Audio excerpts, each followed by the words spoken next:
2022-5, approved by Parliamentary Standing Committee. All these articulated dishonest motives, expressed their doubt about the integrity of the whole political class and all the honorable member of the Parliament. I therefore request you to allow me to raise a question on that matter now.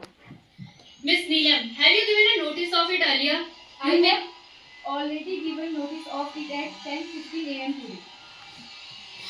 It will be examined. When it comes to me, I shall consider it and later let you know my decision. Now, it's time to welcome foreign delegates. Honorable members, I have made an announcement.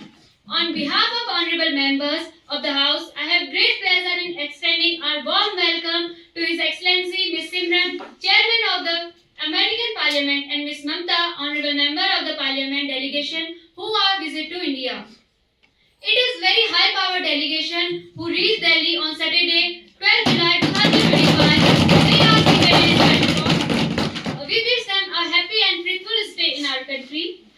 We also convey our warm regards and best wishes through them to their President, Prime Minister, Parliament, and the government and very friendly people of America.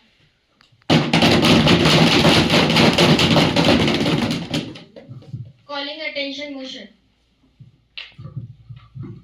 Now, let's take the calling attention. Miss Lalita will the attention of Home Minister. Honorable Speaker, honorable members, I rise on a calling attention motion to draw the attention of this House to a deeply alarming and urgent issue.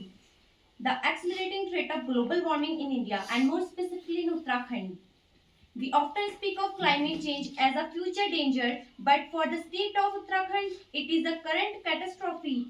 Uttarakhand, rightly the Devbhumi, lands of God, is a beating heart of the Himalayan ecosystem and the source of sacred rivers. Tragically, it has become ground zero for the serious impact of climate change in India. The most immediate and alarming indicator in the state of glaciers is the primary water source of million downstream. The latest data confirms a rapid decline per year. The accelerate melt has a direct